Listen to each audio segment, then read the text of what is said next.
Hello everyone, welcome you all at लोकेसर unlimited study zone. तो class 12th किरण प्रकाशिकी का पार्ट चल रहा है लेंस, है ना। ओके, और लास्ट क्लास में हमने डिस्कस किया था कि लेंस के मुख्य अभिलाक्षणिक बिंदु कौन कौन से होते हैं, जिसमें प्रकाशिक बिंदु की डिस्कस किया था हमने आपको बताया था लेंस के दो फोकस होते हैं, है ना। उत्तल लेंस एवं अवतल लेंस दोनों के दो फोकस होते हैं। एक होता है प्रथम फोकस, एक होता है द्वितीय फोकस। क्योंकि लेंस जो होता है उभयोत्तल या अवतल लेंस जो होता है दो हिस्सों से मिलकर के बना होता है, इसलिए इसके दो भाग हुए करते हैं। ठीक है ना जी, इसके दो भाग हुए करते हैं। अब ये बताइए मुझे कि लेंस के फोकस मैंने आपको लिखवा दिए हैं कि नहीं लिखवाए हैं। फोकस लेंस के प्रथम फोकस द्वितीय फोकस लिखवाए हैं कि नहीं लिखवाए, नहीं लिखवाए हैं। चलिए लिखिए। हाँ, अब लेंस का प्रथम एवं द्वितीय फोकस, ठीक है ना। तो लिखिए लेंस का प्रथम मुख्य फोकस, फर्स्ट लिखिए लेंस का प्रथम मुख्य फोकस।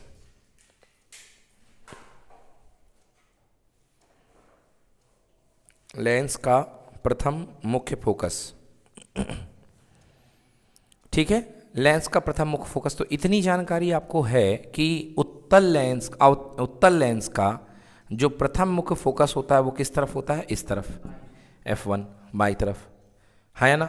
लास्ट क्लास में बताया था कि इसका प्रथम मुख्य फोकस इस तरफ होता है और द्वितीय मुख्य फोकस जो कि इसका मेन फोकस होता है वो इस तरफ होता है, ठीक है ना। ये हिस्सा, ये वाला हिस्सा क्या कहलाता है, L1, और ये क्या कहलाता है, L2। इसी तरीके से ये जो है इसका जो प्रथम मुख्य फोकस होता है ये इस तरफ होता है, F1, याद आया।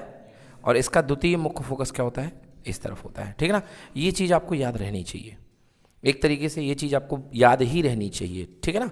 और आपको याद होगा कि इस तरीके से लेंस की जो मेन फोकल लेंथ होती है क्या होती है, पॉजिटिव, उत्तल की, उत्तल है ना ये, तो उत्तल लेंस की मेन फोकस लेंथ क्या है, पॉजिटिव, और इसकी मेन फोकस लेंथ क्या है, नेगेटिव है। ये थी। अब हम बात करते हैं। अब यहाँ तो ये तो मैंने पिछली क्लास से रिलेट करके आपको बता दिया है। अब यदि पिछली क्लास का आपको ज्ञान नहीं है तो भी अब देख लीजिए, नए तरीके से बता देता हूँ। लिखिए प्रथम मुख्य फोकस, प्रथम मुख्य फोकस,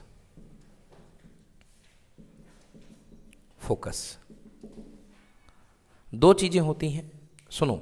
एक, किसी बिंदु से चल करके अपवर्तन के पश्चात किरण का समानांतर होना, और दूसरा समानांतर किरणों का किसी बिंदु पर केंद्रित होना। अगर समानांतर किरणें किसी बिंदु पर केंद्रित हो रही तो वही है रियल फोकस, क्योंकि समानांतर आने वाली किरणें जिस बिंदु पर फोकस हो रही है वही क्या है, मुख्य फोकस, वो क्या है, मुख्य फोकस। बट अब हम पढ़ वो होता है द्वितीय मुख्य फोकस, उसी को मुख्य फोकस बोला गया है, उसी को द्वितीय मुख्य फोकस बोला गया है। मगर प्रथम फोकस क्या है, किसी बिंदु से चलने वाली किरणें, वह बिंदु जिससे चलने वाली किरणें अपवर्तन के पश्चात समानांतर हो जाएं। अपवर्तन के पश्चात, पहले क्या था, समानांतर आ रही थी तो फोकस हो रही थी, मगर अब है कि वह बिंदु जिससे चलने वाली किरणें अपवर्तन के पश्चात क्या हो जाए, समानांतर। देखो ये बिंदु है, इससे चलने वाली किरणें अपवर्तन के पश्चात क्या हो रही हैं, समानांतर। तो ये कहलाएगा प्रथम मुख्य फोकस। लिखिए मुख्य अक्ष पर स्थित वह बिंदु,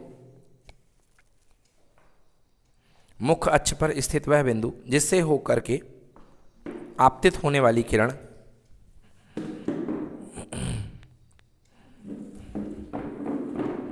जिससे होकर के आपतित होने वाली किरण, आपतित होने वाली किरण ब्रैकेट में उत्तल लेंस में, ब्रैकेट में उत्तल लेंस में, या जिसकी दिशा में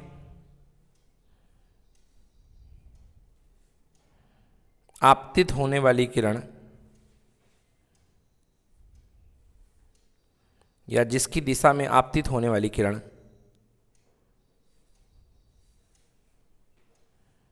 जिसकी दिशा में आपतित होने वाली किरण ब्रैकेट में अवतल लेंस में, अवतल लेंस में अपवर्तन के पश्चात, अपवर्तन के पश्चात मुख्य अक्ष के, मुख्य अक्ष के समानांतर हो जाती हैं।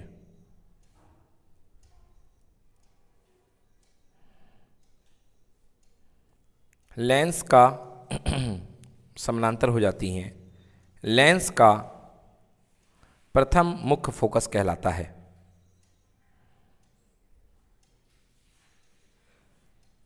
इसे F1 से निरूपित करते हैं, इसे F1 से निरूपित करते हैं। ठीक है, आ गया समझ में? इसे किससे निरूपित करेंगे? F1 से। तो डायग्राम बना लीजिए बच्चों। अब देखिए F1 से निरूपित करेंगे, ये तो हो गया है। अब एक्चुअली यहाँ से जो है किरण यूँ जा रही है, ओके, और इसके बाद ये समानांतर हो गई है, ठीक ना। दूसरे वाले में F1 इधर की तरफ है, तो देखिए ये जो है किरणें इसकी तरफ, क्योंकि ये अवतल लेंस है, तो किरणें जो है इसकी तरफ टारगेट करके आएंगी, ये देखिए, है ना। जिस बिंदु की तरफ आने की कोशिश करती हैं, जिस बिंदु से होकर के जाती हैं या होकर के जाती हुई प्रतीत होती हैं, अपवर्तन के पश्चात मुख्य अक्ष के क्या हो गई बेटा? समानांतर। अपवर्तन के पश्चात मुख्य अक्ष के जो है समानांतर हो गई हैं, तो यह बिंदु कहलाएगा, नोट कर लीजिए, तो यह बिंदु जो कहलाएगा आपका फोकस बिंदु कहलाएगा। तो यहां फिलहाल ये F1 ये है, क्योंकि इसकी ओर आने वाली किरण अपवर्तन के पश्चात समानांतर हो गई है, ठीक है। ठीक, तो प्रतिबिंब रचना के नियम तो लास्ट क्लास में हो गए थे। हाँ, F1 जरूर लिख लीजिएगा, है ना। और अब लिखिए द्वितीय मुख्य फोकस, डायग्राम बना लीजिए।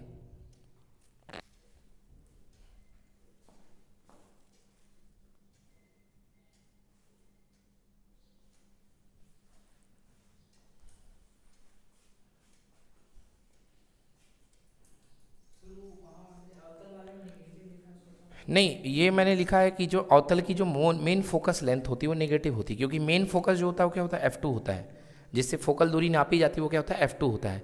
तो अवतल के केस में फोकल लेंथ क्या आती है? निगेटिव, और उत्तल के केस में फोकल लेंथ क्या आती है? पॉजिटिव। समझ गए ना, क्योंकि उत्तल का F2 यहाँ बैठा हुआ है। अब F2 पढ़ने वाले हैं, वो है ना। तो अभी पढ़ लिया आपने प्रथम मुख्य फोकस, अब पढ़ेंगे हम द्वितीय मुख्य फोकस।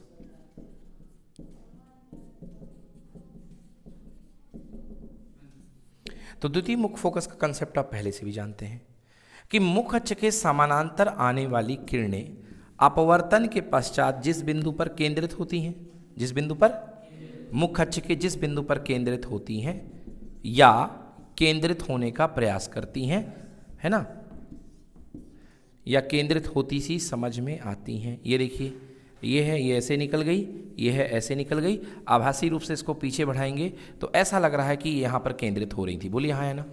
तो ये इसका F2 है, ये इसका F2 है। मतलब कुल मिला के इसमें किरण समानांतर आ रही है। तो किरण जब समानांतर आती है तो फोकस होगी, तो आपका कहलाएगा द्वितीय मुख्य फोकस। लिखिए, द्वितीय मुख्य फोकस के लिखिए, मुख्य अक्ष के समानांतर आपतित किरणें लेंस से अपवर्तन के पश्चात मुख्य अक्ष के जिस बिंदु पर मिलती हैं, मुख्य अक्ष के समानांतर आपतित किरणें लेंस से अपवर्तन के पश्चात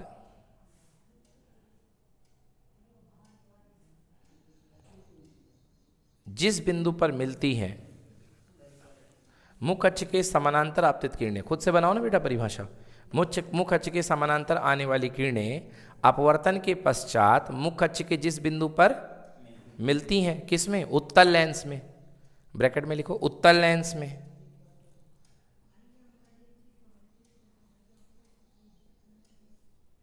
या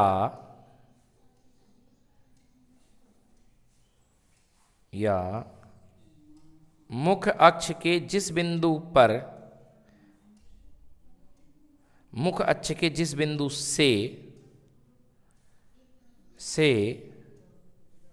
या मुख्य अक्ष के जिस बिंदु से, बेटा मोबाइल लाए हो? ओ कृष्णा, मोबाइल लाए हो? निकालो, रखो, ओपन करो, दिग्दर्शिका टैग करनी पड़ेगी क्या?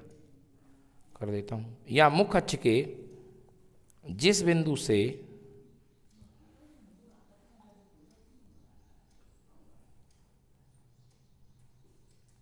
मुख्य अक्ष के जिस बिंदु से फैलती हुई प्रतीत होती हैं,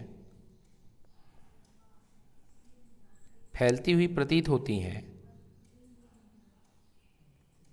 फैलती हुई, समझ गए ना? देख रहे हो ना, मुख्य अक्ष के जिस बिंदु से फैलती हुई प्रतीत हो रही हैं, इस बिंदु से केंद्रित थी और यहाँ से बाहर निकलती हुई प्रतीत होती हैं। इस बिंदु को, हाँ ब्रैकेट में अवतल लेंस में,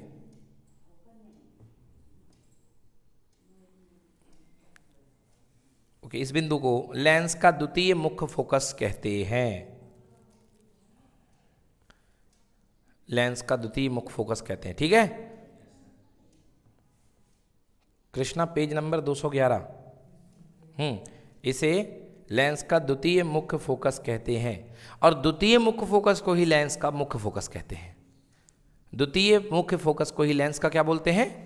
मुख्य फोकस। मतलब जो फोकल लेंथ यानी फोकस दूरी जो तय होती है वो किससे तय होती है? द्वितीय मुख्य फोकस से। हाँ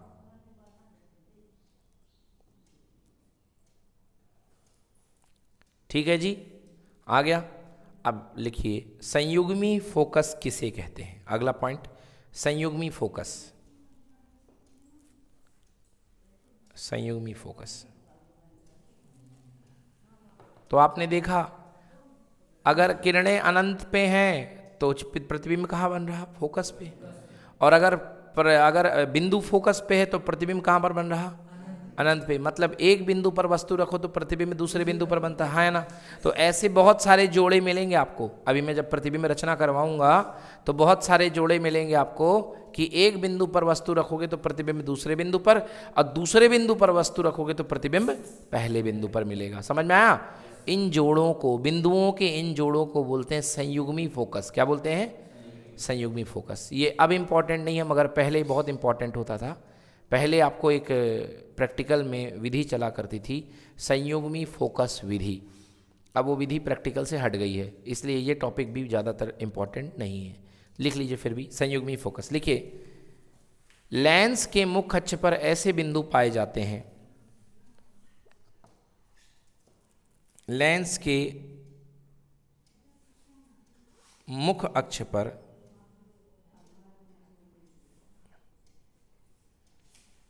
ऐसे बिंदु पाए जाते हैं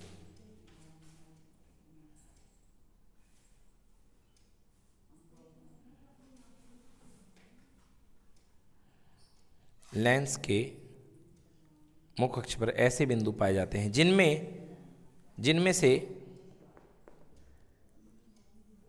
एक बिंदु पर वस्तु को रखने पर उसका प्रतिबिंब दूसरे बिंदु पर बनता है। एक बिंदु पर वस्तु को रखने पर उसका प्रतिबिंब दूसरे बिंदु पर बनता है तथा दूसरे बिंदु पर वस्तु को रखने से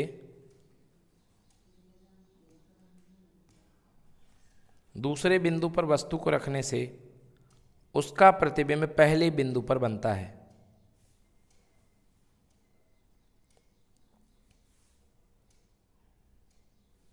एक बिंदु पर वस्तु को रखोगे प्रतिबिंब दूसरे बिंदु पर, और दूसरे बिंदु पर वस्तु को रखने से प्रतिबिंब पहले बिंदु पर बनता है।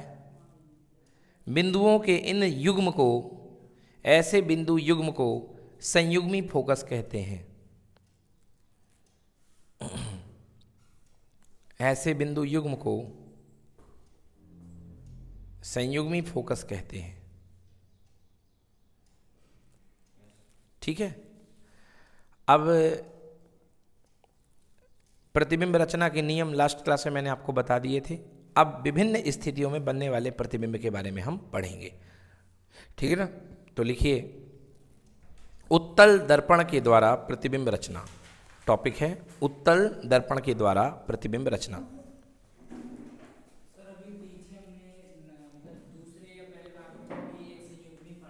हाँ, वो संयुग्मी फोकस दर्पण का था, ये लेंस का है।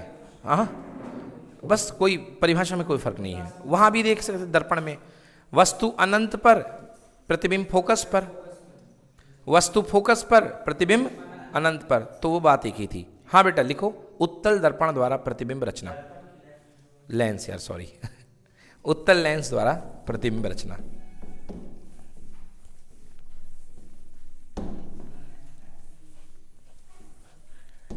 ठीक है, उत्तल लेंस के द्वारा प्रतिबिंब रचना कैसे होती है? तो अलग अलग स्थिति रहेंगी, वस्तु की अलग अलग स्थिति। पहला है जब वस्तु अनंत पर हो। अनंत पर हो।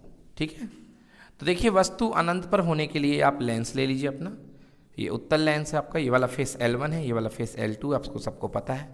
तो वस्तु अनंत होता है, अनंत से आने वाली किरणें समानांतर मानी जाती हैं। प्रकाश किरण जो अनंत से आती है वो क्या मानी जाती है? समांतर मानी जाती है। ये प्रकाश किरण इस तरीके से इस बिंदु पर फोकस हो जाएगी, रियल सिचुएशन में, वास्तविक अवस्था में हो जाएगी, और F2 पर इसका प्रतिबिंब बनेगा। कैसा बनेगा? बिंदु रूप का। कैसा बनेगा? समझ में आया? तो ये वही स्थिति है जिसमें आप आग जलाते हैं, लेंस वाला हैंड लेंस होता है ना। अनंत से आने वाली किरणें क्या होती है? समांतर होती हैं, हाँ या ना। फिर आप फोकस को ढूंढते हैं, तो जिस बिंदु पर आग लग जाए, जब आग लग जाए उस बिंदु पर, आग लगने वाले बिंदु से स्केल से आप अपने लेंस की दूरी माप लीजिए।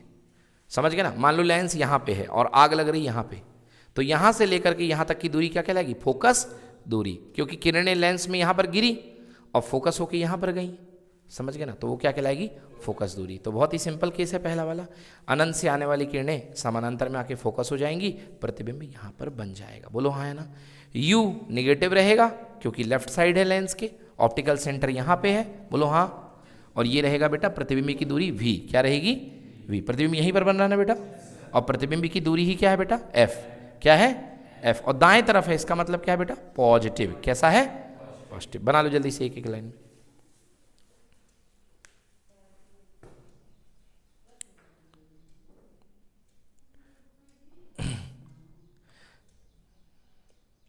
अभी हम अनंत पे थे तो प्रतिबिंब देखो फोकस पे बना है। अब जैसे जैसे हम आगे जाएंगे प्रतिबिंब उधर उधर भी आगे जाता जाएगा।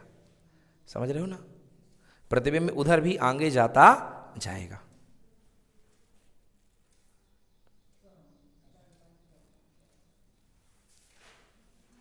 चलें आगे की तरफ, फिर अगले पॉइंट की तरफ चलें।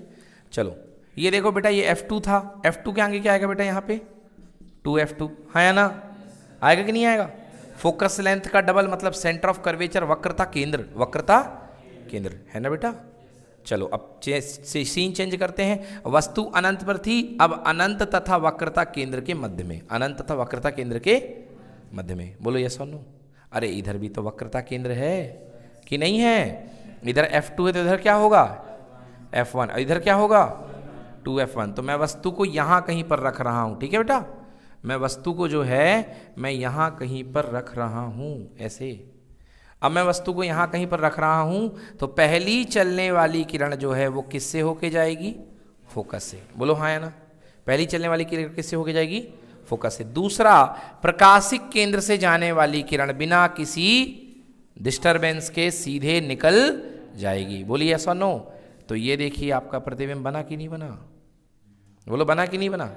भाई पहली किरण सीधे निकल गई और दूसरी किरण इस तरीके से निकल गई है। बोलिए यस और नो? तो इस तरीके से आपका प्रतिबिंब बन गया है, ठीक है ना? तो कैसा प्रतिबिंब बना? ये देखिए, ये A है और ये क्या है? B है। ये कहाँ आएगा बेटा? B डैश, और ये क्या आएगा? A dash. समझ गए ना? वास्तविक प्रतिबिंब बन रहा है। कैसा बन रहा है बेटा? क्योंकि किरणें वाकई में मिल रही हैं। वस्तु से छोटा। कैसा बन रहा? वस्तु से छोटा, मतलब आवर्धन जो आएगा वो 1 से कम आएगा। आवर्धन 1 से कम आएगा। खैर इसको छोड़ दो, ये कंफ्यूज करेगी लाइन। वस्तु से छोटा। तो कैसा बन रहा है? वास्तविक बन रहा है और उल्टा बन रहा है। कैसा बन रहा है? उल्टा बन रहा है। समझ में आया? हाँ। अब इसकी V लिख लो, नहीं पहले देख लो। V कहाँ तक बनेगा बेटा? यहाँ तक बनेगा। बोलो V क्या है? धनात्मक कि ऋणात्मक? धनात्मक है। V क्या है? धनात्मक। और उल्टे प्रतिबिंब का हमेशा आवर्धन माइनस में होता है। उल्टे प्रतिबिंब M माइनस में है, मतलब उल्टा प्रतिबिंब है। समझ गए? छाप लो जल्दी से इसको, अगले पे आ रहे हैं। सर इसमें इस साइड हाँ वक्रता केंद्र कहाँ है? ये है, ये बैठा है। सर तो वस्तु बीच में कैसे? वस्तु बीच में मैंने कहाँ लिखी है? अनंत व C के मध्य। अनंत ये है और C ये है, अनंत व C के मध्य है, ठीक है ना? हाँ, अनंत तथा C के मध्य है।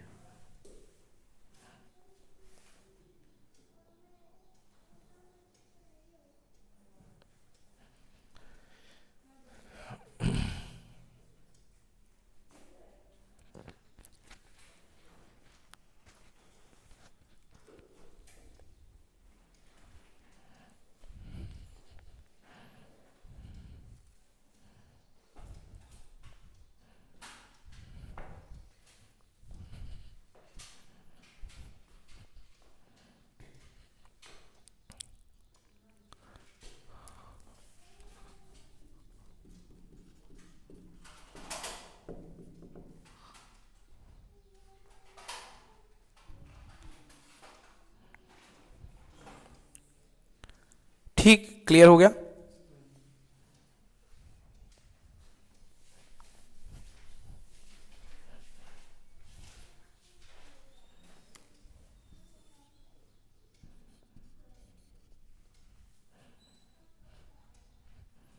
ये तो पुराना सीन है, इसको मत बनाना बेटा, ये गलती से बन गया था। है ये तो नहीं बना लिए ना? हाँ, ये अनंत वाली किरणें हैं, वो पहले पार्ट का था। हाँ, अब तीसरे में आएगा जब वस्तु वक्रता केंद्र पर है। वक्रता केंद्र पर, तो वस्तु को यहां से हटा करके अपन थोड़ा सा आगे रख देते हैं। वस्तु वक्रता केंद्र पर है, तो वक्रता केंद्र एक सममित सिचुएशन है। आपको थोड़ा सा इसमें डायग्राम ऐसा बनाना पड़ेगा कि वक्रता केंद्र का प्रतिबिंब कहां पर बने? वक्रता केंद्र पर ही बने, है ना। तो देखिए कोशिश रहेगी। अब ये देखिए, जब आप स्केल से बनाओगे ना तो मेजर करोगे तो बिल्कुल बराबर बराबर बनेगा। 6 सेंटीमीटर यहाँ, 6 यहाँ, इधर पे भी 6 और 6 कितना 12, मतलब 12 की लंबाई यहाँ और 12 की लंबाई वहाँ, तो वहाँ तो बिल्कुल बिल्कुल बराबर बनेगा। मगर मेरा थोड़ा 19-20 हो सकता है क्योंकि मैंने नाप के नहीं लिखा है। F1 थोड़ा कम दिख रहा है, F2 थोड़ा ज़्यादा दिख रहा है इधर, है ना। ये भी मैंने थोड़ा ज़्यादा ले रखा है, तो इसको अपन चलो खैर कर लेते हैं। देखिए ये F2 है, जहाँ मिल जाएगा उसी को 2F1 दे देंगे। तो पहली किरण जो चलने वाली है मुख अक्ष के समानांतर, वो किससे होके जाएगी? फोकस से, उसको निकाल दीजिए। दूसरी किरण जो किससे होकर के जाएगी बेटा? वक्रता केंद्र से, समझ गए ना? नहीं नहीं, ऑप्टिकल सेंटर से, प्रकाशिक बिंदु से। कहाँ से जाएगी? प्रकाशिक बिंदु से, ऑप्टिकल सेंटर से या प्रकाशिक बिंदु से वो सीधी निकल जाएगी। निकल गई कि नहीं निकली? तो ये देखिए, ये बन गया आपके पास ए बी, और ये आपके पास बन चुका है बी डैश, और ये क्या बन चुका है? ए डैश, और ये बनेगा 2F2 पर। किस पर बनेगा? ये F2 है और ये क्या है? 2F2। 2F2 का दूसरा नाम क्या होता है? C2। समझ में आया? तो अब आपके पास बन चुका है, प्रतिबिंब बन रहा है उल्टा, वास्तविक और वस्तु की लंबाई के बराबर। वस्तु की लंबाई के बराबर, यस। तो वस्तु की लंबाई के बराबर, वस्तु की लंबाई के बराबर, ठीक है। V इसका क्या होगा? पॉजिटिव ही होगा। इसका जो V आएगा वो धनात्मक ही होगा, क्योंकि किरण की दिशा में, आने वाली किरण की दिशा में ही इसका V बन रहा है।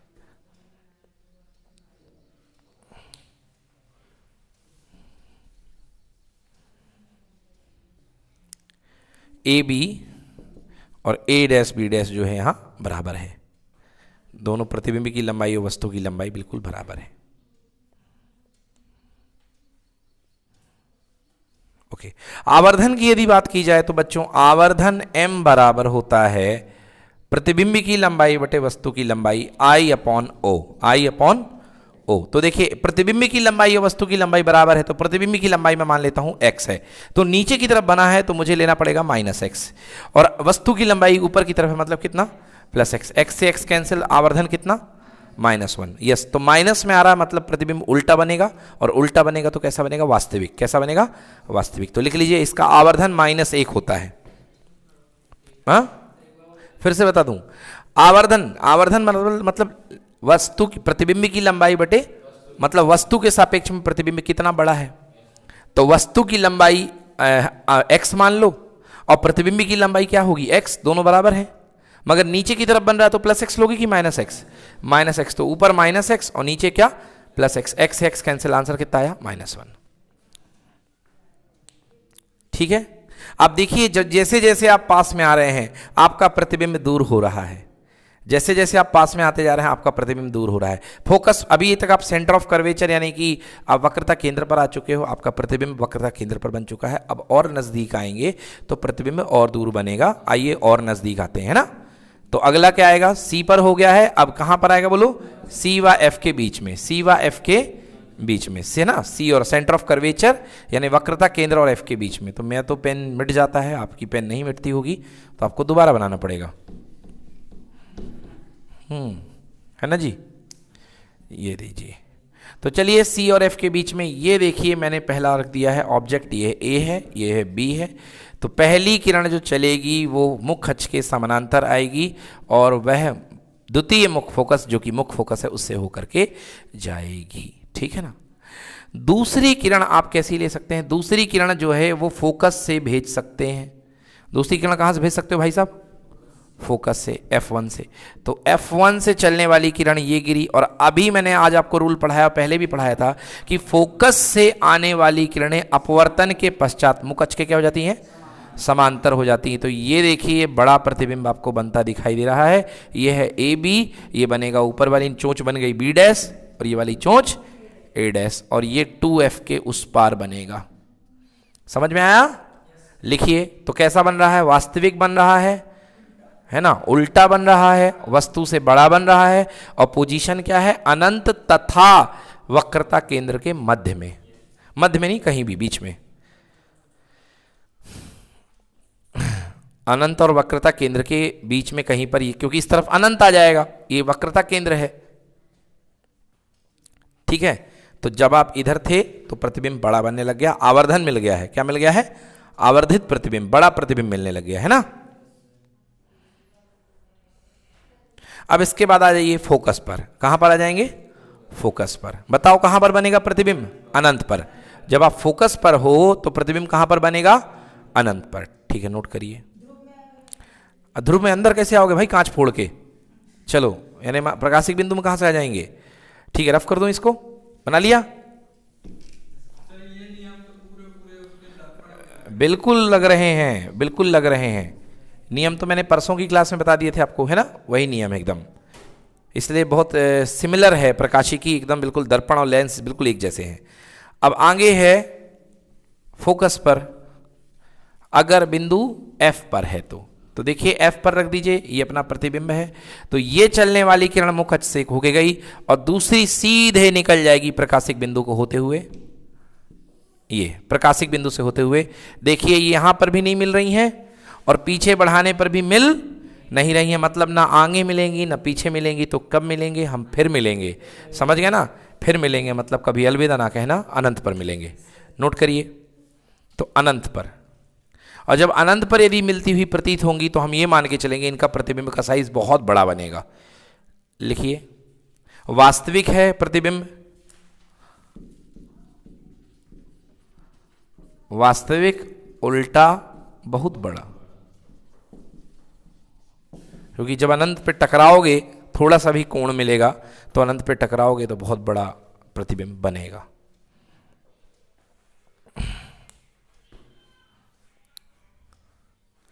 इसके बाद एक बिंदु और आएगा जो बहुत काम का है आपके, एक बिंदु और आएगा, और वही बिंदु है जिससे आप उत्तल लेंस में हाथ की रेखाएं देखते हैं। तो आपको हाथ की रेखाएं बड़ी दिखती हैं कि छोटी, बड़ी दिखती हैं, कैसी दिखती हैं, बड़ी दिखती हैं, ठीक ना, हाथ की रेखाएं आपको बहुत बड़ी दिखा करती हैं, उस बिंदु को देखेंगे। तो कहां है, जब वस्तु F व O के मध्य, प्रकाशिक बिंदु के मध्य, F व O के मध्य,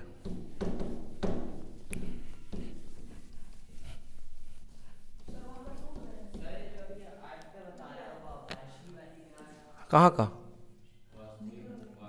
ये इधर का, सही है यार, सही एकदम, हाँ अरे वो थोड़ा सा असर बरसात का, हाँ नहीं वास्तविक बनेगा, किरणें वाकई में निकल रही हैं, इसको वास्तविक बोला जाएगा, उसको आभासी नहीं बोलोगे। आभासी के लिए किरणों को आपको पक्का पीछे ही बढ़ाना पड़ेगा भाई साहब, ये रूल याद रखना, आभासी के लिए किरणों को आपको पक्का पीछे की तरफ बढ़ाना पड़ेगा। अब आइए देखते हैं अगला केस, जब वस्तु F यानी फोकस व प्रकाशिक केंद्र के मध्य है तो कैसा बनेगा प्रतिबिंब। ये ले लीजिए फोकस, ये प्रकाशिक केंद्र है, ये आपके पास में फोकस है, इसके बीच में आपने ये मान लीजिए वस्तु रख दी है, ये A है और ये B है। पहली चलने वाली किरण जो है बेटा वो मुख अक्ष के समानांतर है, वो किससे होके जा रही है, फोकस से होके जा रही है, ये देखिए, और दूसरी चलने वाली जो किरण है ये इससे प्रकाशिक केंद्र से, देखिए दोनों के बीच का गैप यहां पर लगातार क्या हो रहा है, बढ़ रहा है, ठीक ना। आप जितना पास में लाओगे उतना जल्दी आपको गैप बढ़ता दिखाई देगा, आप और पास में लाओगे गैप और बढ़ जाएगा, देख लो,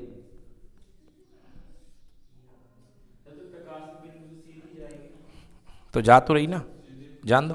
तो देखिए इसका गैप जो है आगे की तरफ बढ़ रहा है, तो आप इसको पीछे की तरफ कहीं पर बिल्कुल सीधे जान दीजिए, अपने आप मिल जाएगी, स्केल रख करके पीछे जान दीजिए, कहीं ना कहीं मिल जाएगी, ये मिल गई। तो ये देखिए, ये बन गया आपका आभासी प्रतिबिंब, ठीक है ना। तो ये ए है और ये क्या है, बी है। ये बन गया ए डैश और ये क्या बन गया, बी डैश। ये वही प्रतिबिंब है जो आप हाथ की रेखाएं देखते हैं, या पेपर के अक्षरों को बड़ा करके देखते हैं, या डेंटिस्ट वाला डॉक्टर लेंस से आपके दांत को बड़ा करके देखा करता है। तो ये प्रतिबिंब आभासी बनता है, समझ गए ना। ये प्रतिबिंब आभासी बनता है, याद रखना, ये स्क्रीन पे नहीं बनता है। और सुनो, एक बहुत काम की बात बता रहा हूं मैं। जब आप आग जलाते हो लेंस से, तो आग जब लेंस से आग जलाते हो तो लेंस की जब किरणें केंद्रित होती हैं तब वो वास्तविक बनता है, क्योंकि वो स्क्रीन पे बनता है। किस पे बनता है, स्क्रीन पे। मगर जब आप ये हस्तरेखा देखते हो, हाथों की रेखा देखते हो, तब वो किसी स्क्रीन पे उसका प्रतिबिंब नहीं बनता है, समझ गए ना। तब वो किसी स्क्रीन पे जाके फोकस होता है कि नहीं होता। पीछे कुछ रखते हो कि नहीं रखते हो, कहाँ कुछ रखते हो, हाथ ही रहता है पीछे। भाई देखते हो, जब अक्षर देखते हो, किसी चीज को अक्षर देखते हो लेंस से, यूज करे हो लेंस हाथ वाला, अब यूज ही नहीं करे यार। हाँ, हमारे टाइम में तो मेला में बिकता था, भयंकर खरीदते थे हम लोग, है ना, और उससे आग जलाया करते थे। हाँ, विद्यालय में आगे बैठ करके या पीछे बैठ के आगे वाले बच्चों के बाल में आग लगाते थे, उसको आराम से फोकस करते, बढ़िया बाल जलाया करते थे, ठीक है ना। यही सब होते थे उस समय की वैज्ञानिकी। तो भाई साहब, तो देखो एक ने शर्ट जला दी एक की, बेचारा परेशान हो गया। हाँ, वो करेगा। तो देखो भैया ये तो कुछ ज्यादा हो गया। चलो, तो भैया अब वो लेंस में हाथ से देखते हैं जब, तो जो इमेज बनती है प्रतिबिंब, जलाओगे तो डायरेक्टली हाथ पे जलेगा, मगर जब आप हाथ की हस्तरेखाएं देखोगे तो प्रतिबिंब उस पे नहीं बनेगा, हाथ की हथेली पे नहीं बनता है। वो प्रतिबिंब आभासी होता है। क्या होता है, आभासी। वो हमेशा लेंस के आगे की तरफ बनता है, समझ में आया ना, पीछे की तरफ। क्लियर हो गया कि नहीं आया। मतलब जिस तरफ वस्तु है उसी तरफ बनेगा, जिस तरफ वस्तु है उसी तरफ बनेगा। आई बात समझ में ना। ये वस्तु इस तरफ है ना, मतलब आपका पेपर यहां रखा है तो पेपर के तरफ ही पौर पहले बनेगा। मतलब जैसे ये पेपर बिछा हुआ है, ये पेपर बिछा हुआ है, तो प्रतिबिंब आपका उस ऊपर बनेगा। प्रतिबिंब आपका नहीं आया समझ में। ये पेपर बिछा हुआ है और आप देख रहे हो यहां से, तो जो प्रतिबिंब बनेगा वो हवा में बनेगा और थोड़ा सा ऊपर बनेगा, समझ में। आंख ये है, अब बोलो, ये वस्तु है और ये वस्तु के इधर की तरफ, वस्तु से दूर बन रहा है। ओके, ये वस्तु आपकी यहाँ रखी हुई है और ये और ज़्यादा प्रतिबिंब पीछे की तरफ बन रहा है। हाँ, ये ठीक है, वस्तु से और नीचे की तरफ कह लो। मगर एक बात ये देखो कि वस्तु से और नीचे की तरफ यदि आप कहेंगे, वस्तु से यदि नीचे की तरफ, तो वस्तु तो सबसे ज़्यादा वाली स्थिति में विराजमान है ना। वस्तु के नीचे, अच्छा ठीक है, ठीक है, ठीक है, ठीक है, ठीक है। जैसे एक मोमबत्ती है, आप ये देख रहे हो मोमबत्ती को सामने रख करके, तो इसके और पीछे जो गैप है वहाँ पर जा करके उसका प्रतिबिंब बनेगा। तो लिख लो भाई इसको। हाँ, कैसा बन रहा, आभासी। कैसा बन रहा है, आभासी बन रहा है। कैसा, और आभासी तो कैसा बनेगा बेटा, सीधा, ठीक है ना, नोट कर लीजिए। और कहाँ पर बनेगा, लेंस के पीछे, लेंस के पीछे। स्थिति लिख लो, लेंस के पीछे। आंख कहाँ है, वस्तु के पीछे लिख लो भाई, लिख लो वस्तु के पीछे। सही बोल रहा है, वस्तु के पीछे ज़्यादा करेक्ट है, सही बात है, वस्तु के पीछे।